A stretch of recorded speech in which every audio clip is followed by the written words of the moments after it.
Okay, welcome to my talk about my research. My name is Mark Wilde. I'm talking about the resource theory of asymmetric distinguishability. This is research that I did in collaboration with Xin Wang. It's now published in Physical Review Research. This work was actually inspired by a talk that Robin Blum-Cahoot gave at the 2017 APS March Meeting in my hometown of New Orleans, and so I'm glad to present it now.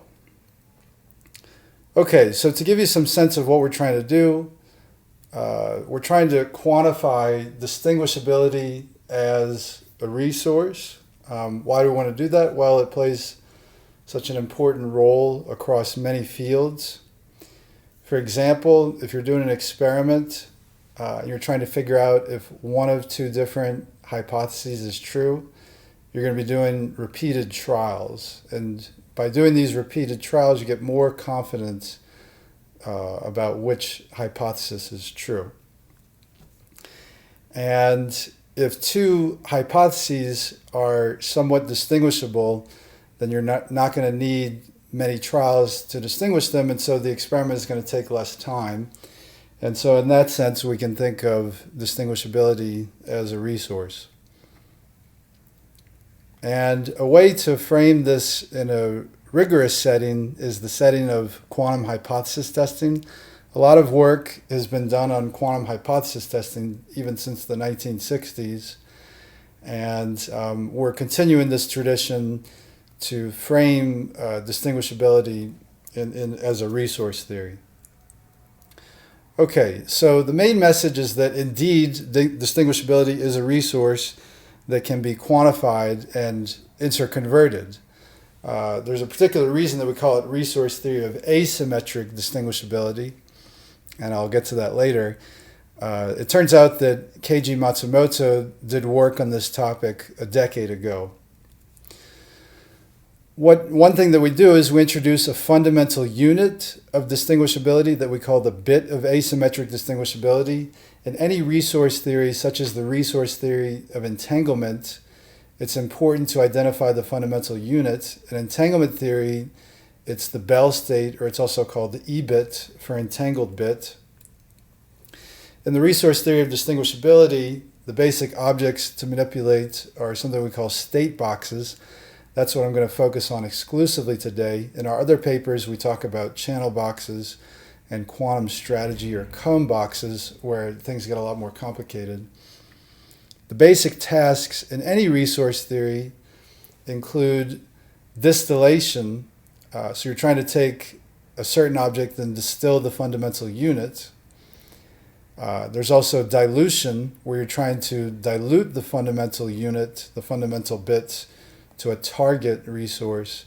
And then more generally, we have transformations of one resource to another. In this work, one thing we do is we give operational meaning to one-shot relative entropies that have been around in the literature for a while. These include min and max relative entropies and their smooth variants. A key result of our work is that quantum relative entropy is the fundamental exchange rate. And one observation we make is that the concepts going on in this resource theory underpin many other resource theories, such as coherence, entanglement, thermodynamics, magic states, etc. Okay, so what are we trying to do here? The basic object to manipulate is what we call a state box. You can imagine that a quantum system is prepared in one of two states, rho or sigma. And maybe so you don't know which one it's prepared in, then maybe you're trying to figure that out. That might be your goal. In our resource theory, the order of the states is important, so that's why we denote the object as an ordered pair. What can you do with this state box? Well, you can do anything you want, subject to physical laws. So what's allowed for free is any quantum channel, mathematically a completely positive trace-preserving map. So what you can do is convert one state box, rho sigma, to another one where the states have been processed by the same quantum channel. Okay?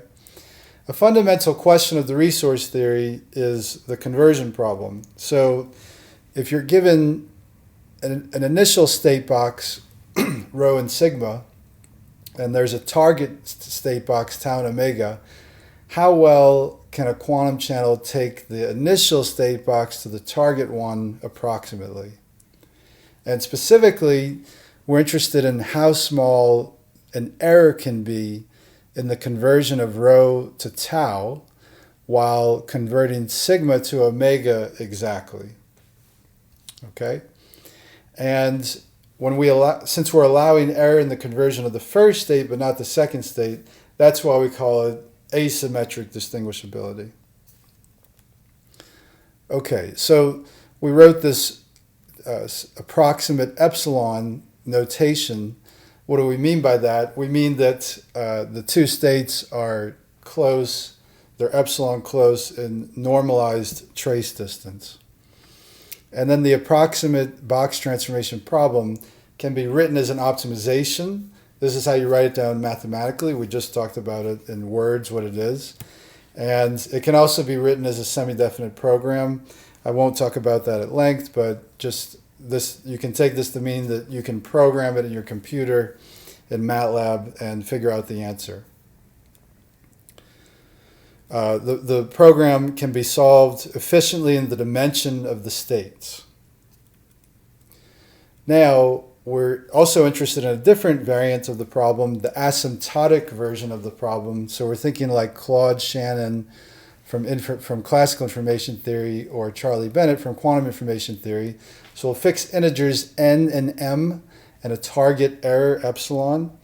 And we say that an n-m epsilon transformation protocol is where we want to take n copies of rho approximately to m copies of tau, and we want to take n copies of sigma exactly to m copies of omega by some quantum channel.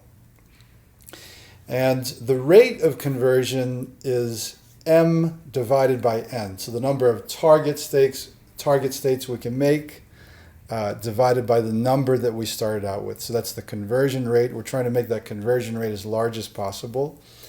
And we can view this in the asymptotic case. We can define what is an achievable rate in this way. The optimal box transformation rate is then the largest achievable rate we can have. And then, with an achievable rate, the error is going to zero as n gets larger and the rate stays nearly constant. Okay, so what is the solution of this problem? The solution involves quantum relative entropy, and the solution is that the optimal transformation rate is the relative entropy of the source box divided by the relative entropy of the target box. That's one of the main results for the state resource theory that's in the first paper. And what it does is it highlights the fundamental role of quantum relative entropy in this resource theory. What's known as the quantum Stein's lemma appears as a special case of this result. And one thing you can gather from this is that the resource theory is asymptotically reversible. So if you're going from many copies of rho and sigma to many copies of tau and omega, this is the rate at which you can do so. If you want to do the reverse process, the rate at which you can do so is the reciprocal of this rate, and those rates multiply to 1, which implies that the resource theory is reversible. The solution of the box transformation problem involves breaking the task into two parts: a distillation part, where you convert rho tensor n, sigma tensor n to the fundamental bits, and then you dilute those fundamental bits to the target box. For the converse part, we use a kind of continuity bound for Renyi entropies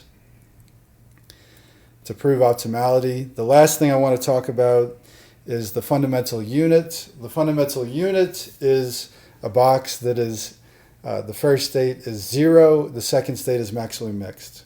That's the fundamental unit. The relative entropy is 1 if you calculate the relative entropy of these states. If you want m bits of asymmetric distinguishability, then you take m copies of each state in the box. That's all I have time for. If you're interested, you can look at the slides. If you're interested in more details, you can look at the slides I've posted online. Thank you.